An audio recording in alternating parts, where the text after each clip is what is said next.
I was filled with anticipation as James and I pulled up to my parents' festively decorated home. My 8-year-old son clutched his handmade card, eyes bright with excitement for his first real family Christmas.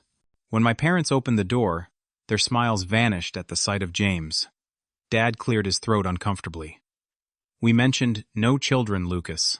Confused, I glanced past them into the living room where my sister's 3 kids were laughing and playing with new toys. "When I pointed this out," Mom responded coldly, "those children deserve to be here." Something inside me finally broke. Before I continue this story, where are you watching from today? Hit that like and subscribe button if you have ever had to stand up to family for someone you love. Growing up as the oldest child in my family, I always felt a certain responsibility. That sense of duty only intensified 3 years ago when my wife Sarah passed away after a brutal battle with cancer, leaving me to raise our son James alone. At 36, I never imagined becoming a widower and single father, but life rarely follows our plans. James was only 5 when his mother died, and his autism diagnosis 6 months later made our journey even more challenging. James is the sweetest kid you could ever meet. His autism is considered mild, but he struggles with unexpected changes, loud noises, and certain social situations. He has his routines, his special interests in trains and astronomy, and the most amazing memory for facts I have ever encountered. When he smiles, that genuine full-face smile that comes when he feels truly safe and happy, it lights up my entire world. Since Sarah died, it has been just the 2 of us against the world. I threw myself into building my small tech consulting business, working from home whenever possible to be there for James. We developed our own rituals and routines, finding a rhythm that worked for us both. Every night I read to him before bed, continuing even as he learned to read himself, because it was our special time together. I taught him how to cope when things became overwhelming, and he taught me patience and how to find joy in the smallest details of life. My relationship with my parents has always been complicated, but it deteriorated further after Sarah passed. They never quite understood James or his needs. They would make comments like, "He just needs more discipline," or "You are coddling him too much." These words stung, but I always made excuses for them. They were from a different generation. They did not understand autism. They meant well. 5 years ago, my father Richard had a severe heart attack that forced him into early retirement. My mother Barbara, who had never worked outside the home, suddenly faced financial pressure they had never anticipated. Their retirement savings were inadequate, and their health insurance did not cover all of my father's extensive medical bills. As their eldest child and someone who was finally finding success with my business, I stepped in to help. Over the past 5 years, I had given them substantial financial support. I paid off their remaining mortgage of $240,000. I covered my father's medical expenses, which easily exceeded $50,000 annually. I funded home renovations to make their bathroom accessible after Dad's mobility declined. I even paid for a 2-week European vacation they had always dreamed of taking, telling them it was important they enjoy their retirement years. My sister Allison, 3 years younger than me, married Thomas shortly after graduating law school. Thomas came from money and quickly became a successful corporate attorney himself. They lived in a sprawling house in an exclusive neighborhood with their 3 children attending private schools. Despite their obvious financial comfort, Allison rarely contributed to our parents' expenses. "We have our own financial obligations," she would say, when I gently suggested she might help. The favoritism my parents showed Allison was nothing new.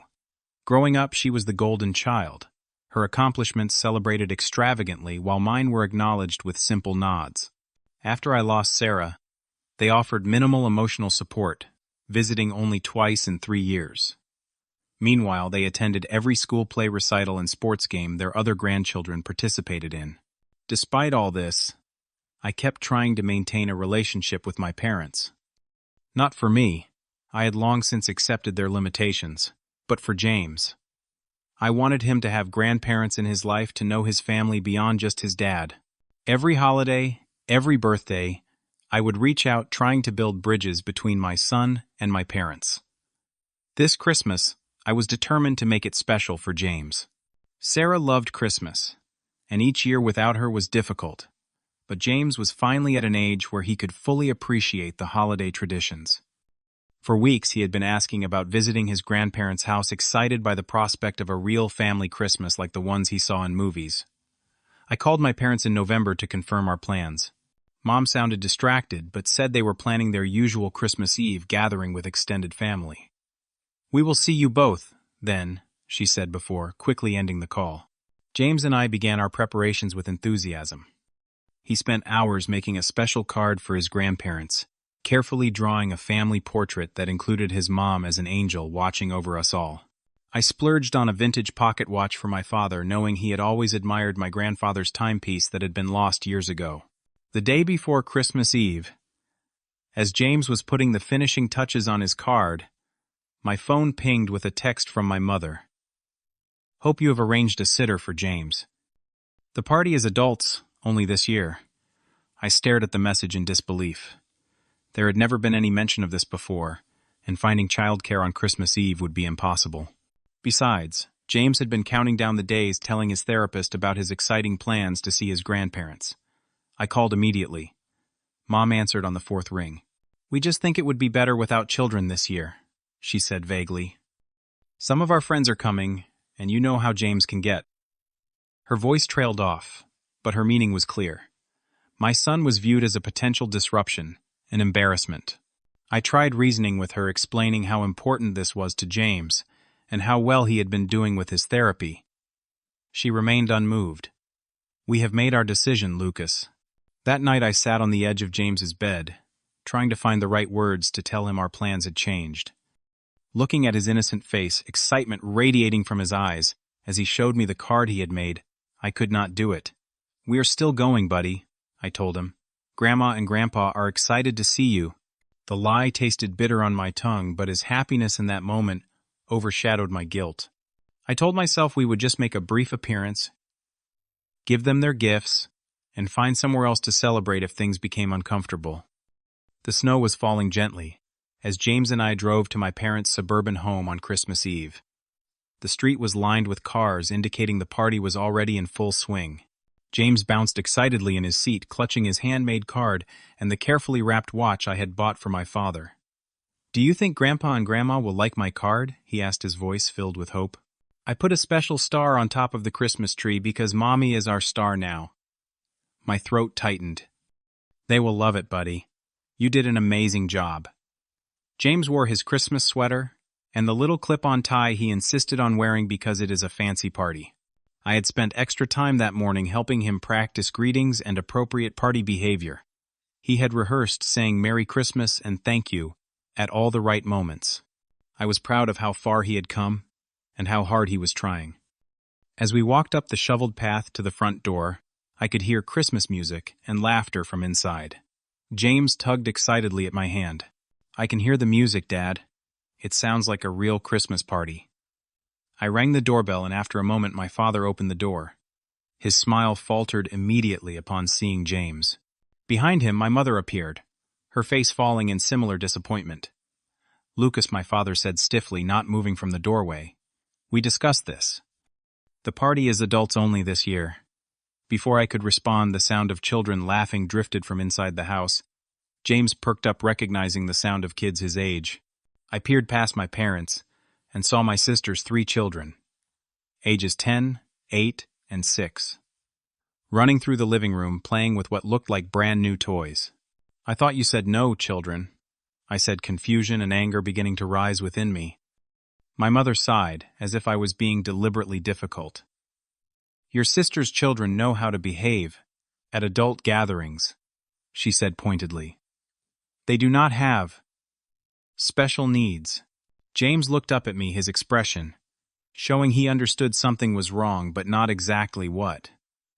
"Dad," he whispered, gripping my hand tighter, "those children deserve to be here." My father added in a low voice, "They do not disrupt things or make guests uncomfortable." The implication was crystal clear. My son was not welcome because of his autism. My sister's normal children were acceptable. My different child was not. Blood rushed to my face, and for a moment I could not speak through my anger. Just then, Allison appeared behind our parents' champagne glass in hand. She wore an expensive-looking red dress and a condescending smile. "Oh, Lucas, you brought James." She glanced down at my son with barely disguised pity. "Mom and Dad explained the situation to you, right?" "What situation? Exactly?" I asked, my voice tight. "The situation where your kids are welcome, but mine is not. That situation."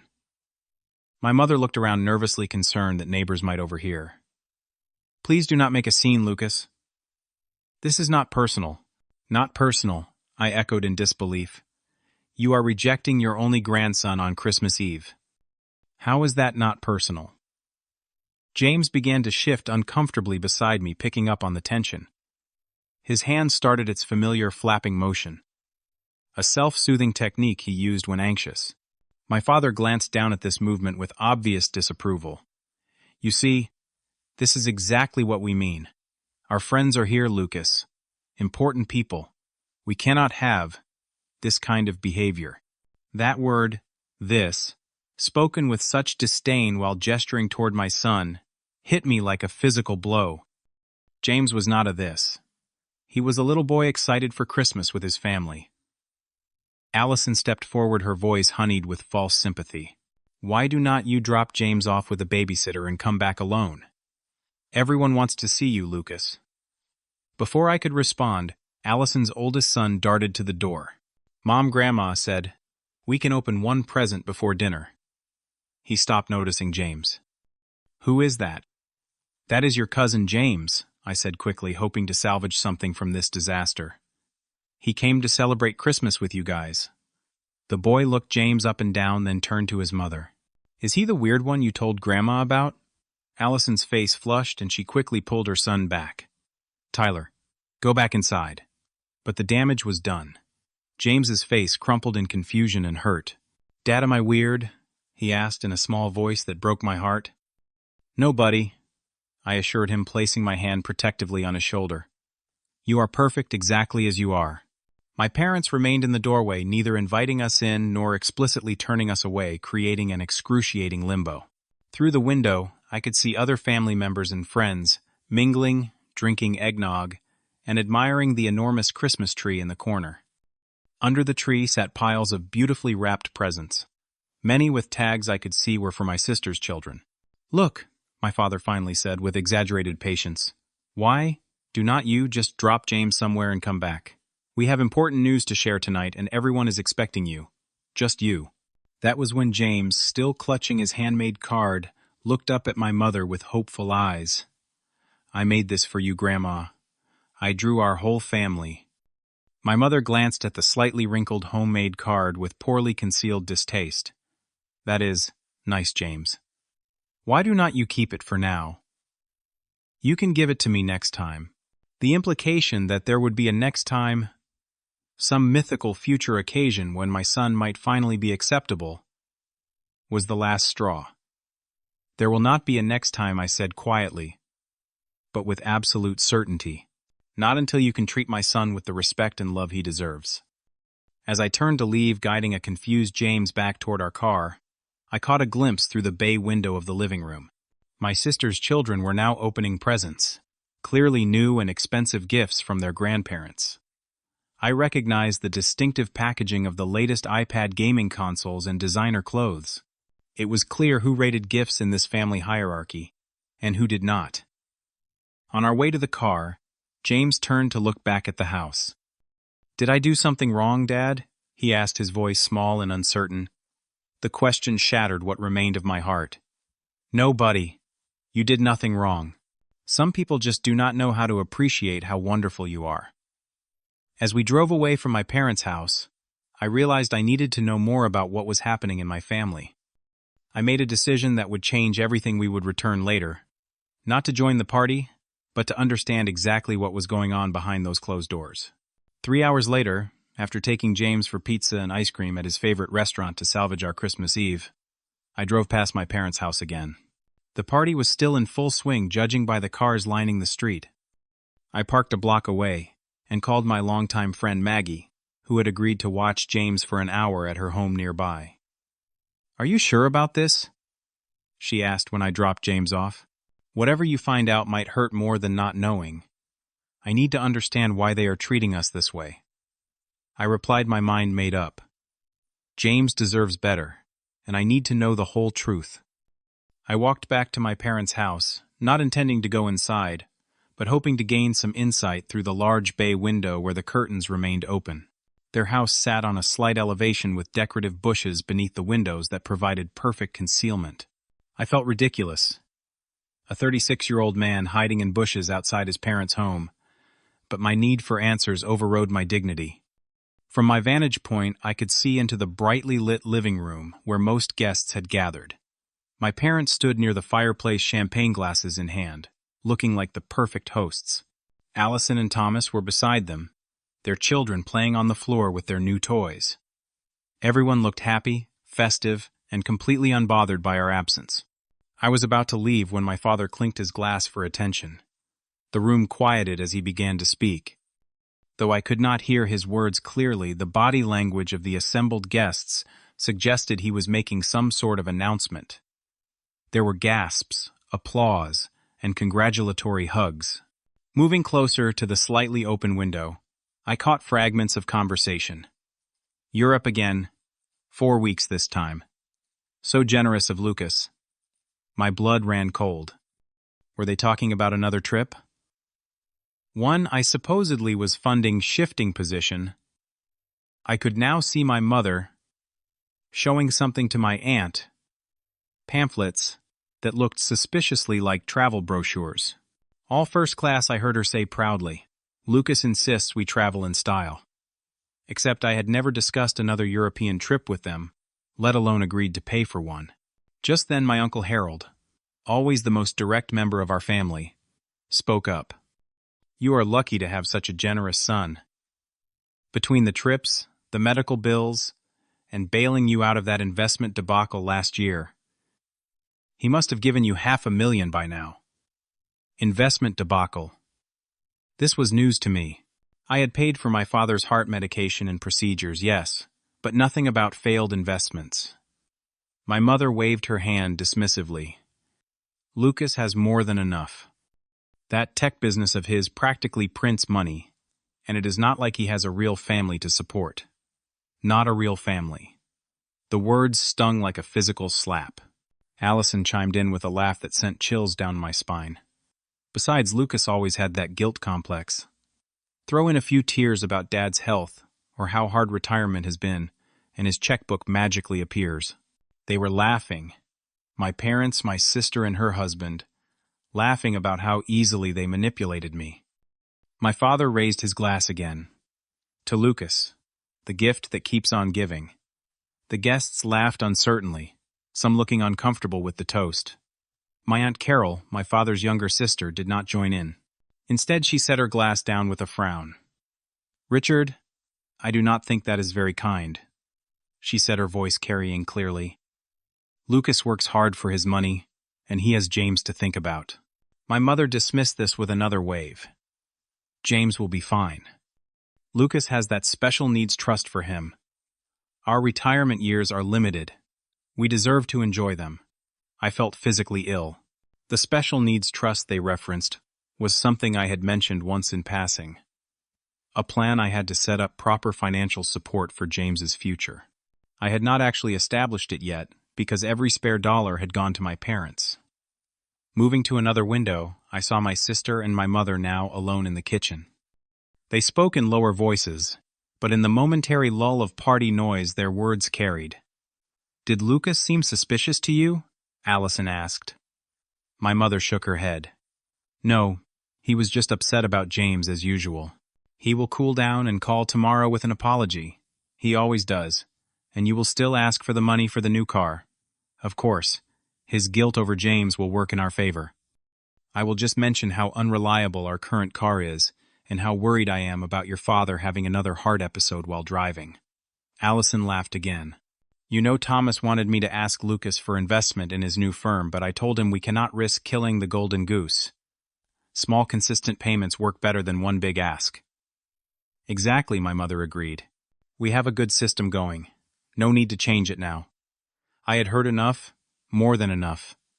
Stumbling back from the window, I nearly knocked over a decorative reindeer lawn ornament.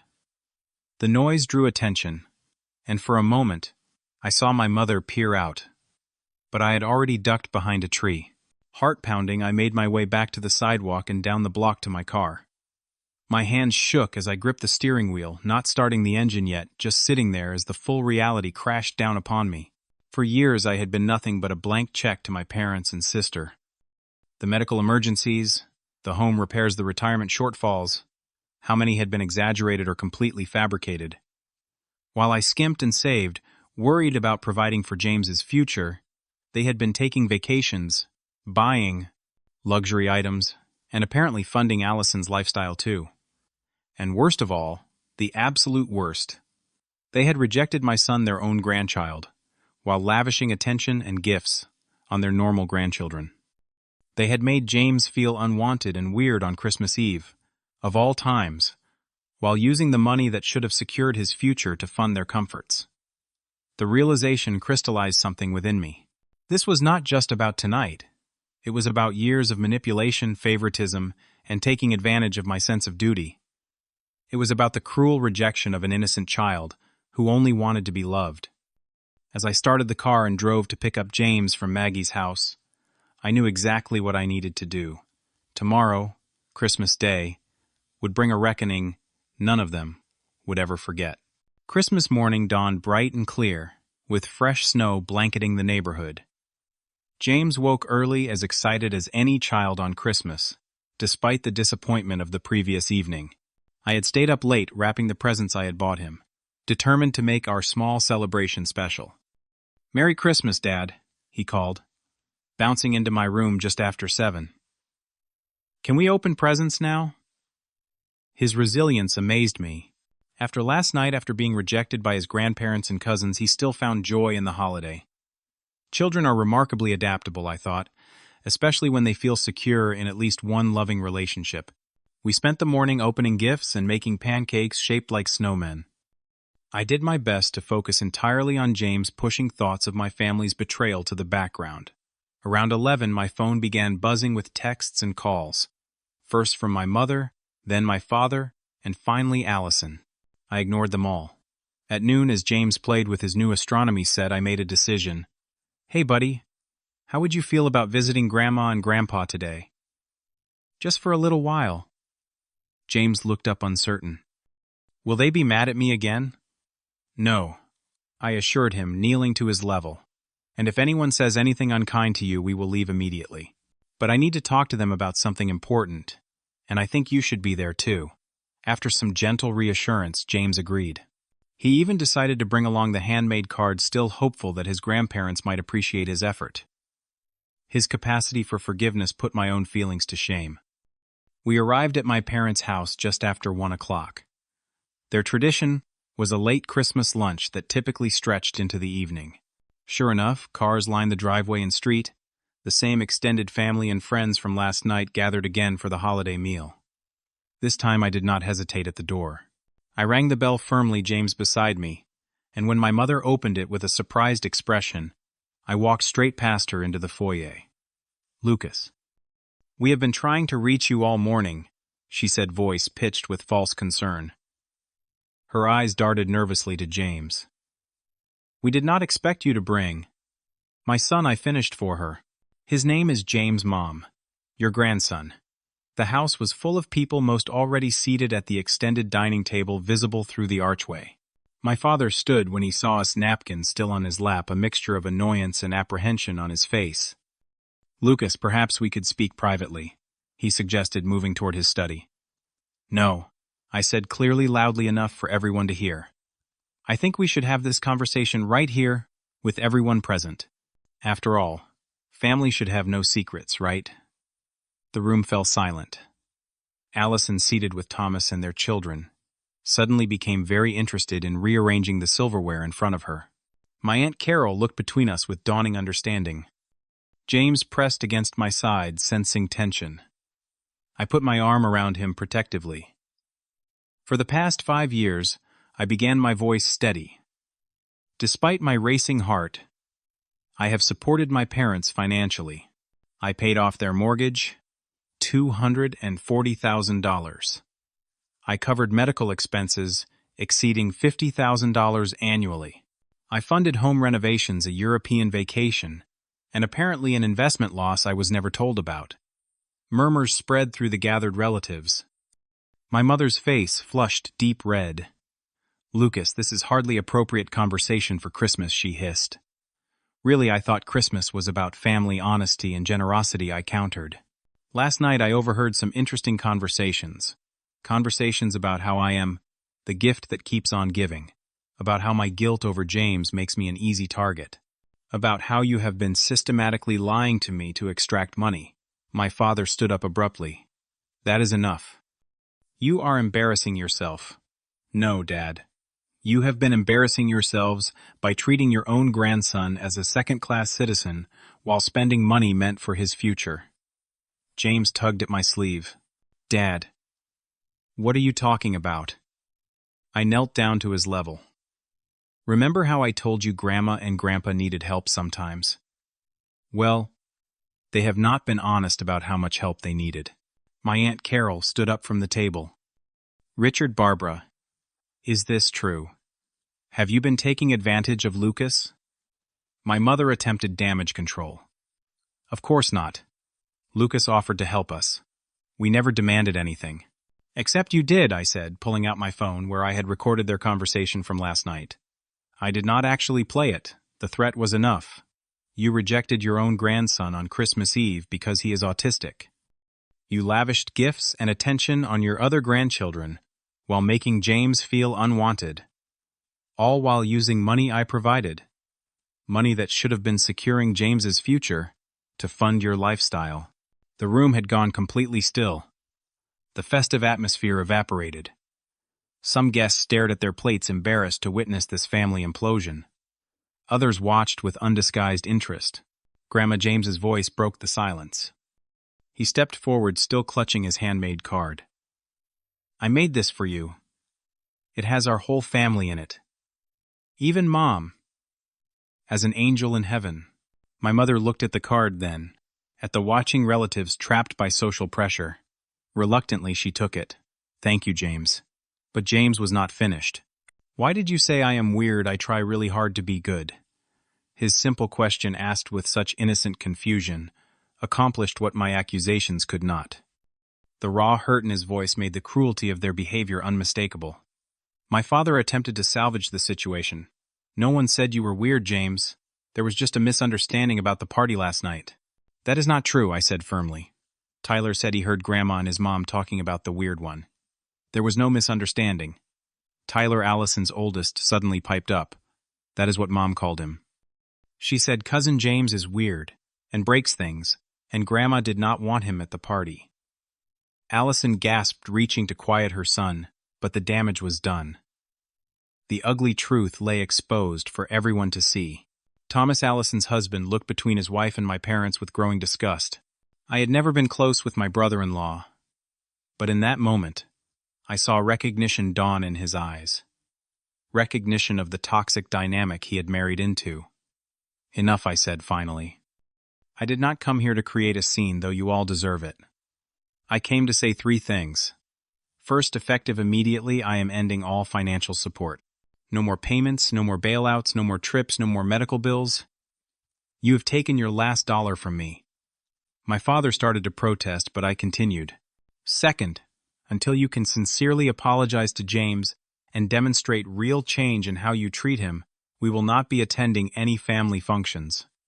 He deserves better than conditional love based on neurotypical behavior." I turned to James, who was watching wide-eyed. "And third, James and I are going to build our own Christmas traditions, with people who truly love and accept us both." My Aunt Carol stepped forward.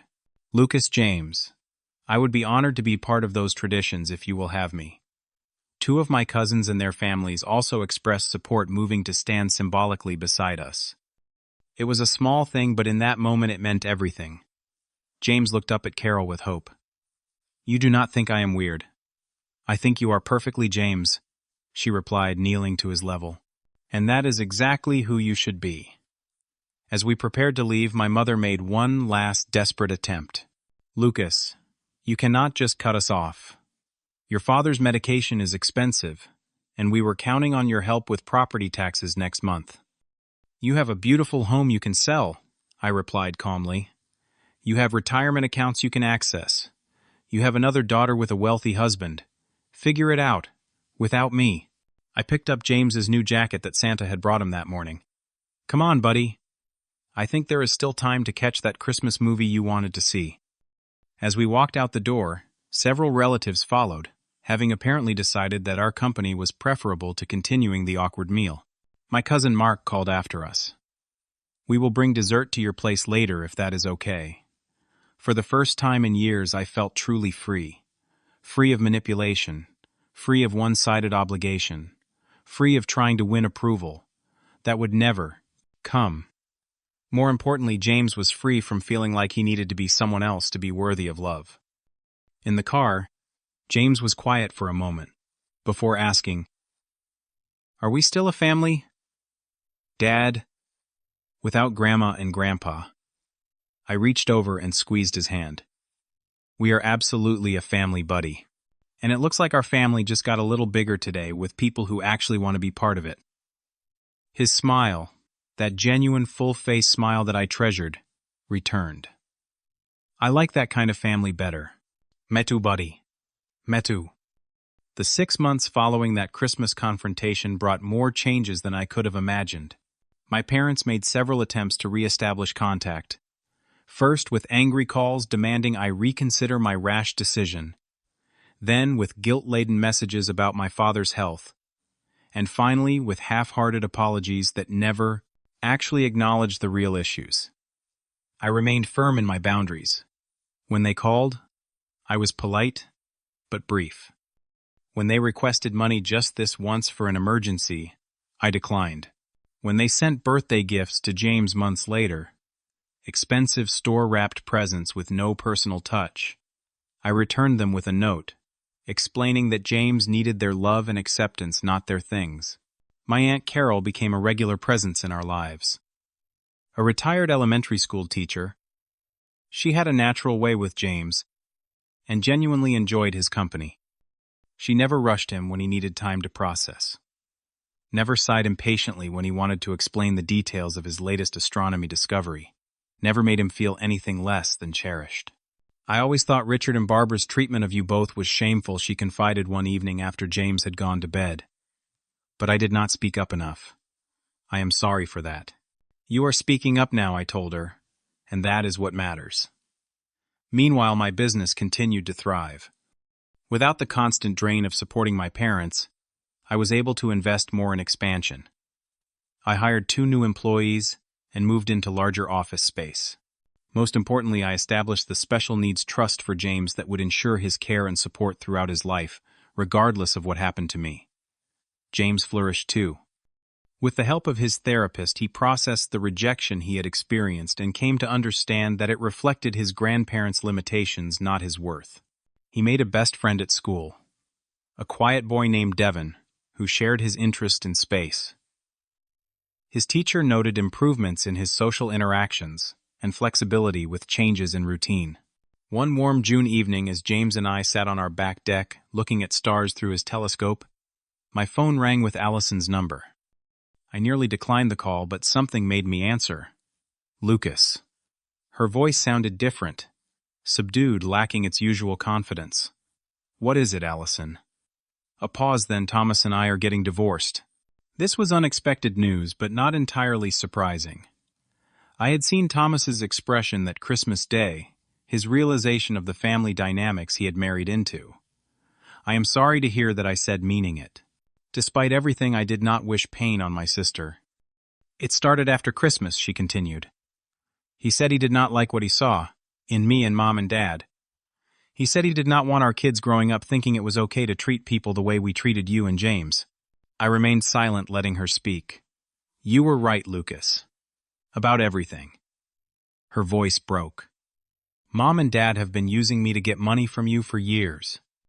They told me they needed it for medical bills, but then I would see Mom with new jewelry or hear about another vacation." "Why are you telling me this now?" I asked. She sighed heavily. "Because I am trying to be better. The divorce has been clarifying. And because Mom and Dad are selling the house, they cannot afford it anymore. "I know I do not deserve it," Allison said quietly. "But I would like a chance to apologize to James someday, when he is ready if he ever is." It was the first genuine thing I had heard from my sister in years. "I will think about it," I promised. "Not now, but maybe someday." That Christmas, 1 year after the confrontation, James and I hosted dinner at our home. Aunt Carol came along with my cousins and their families.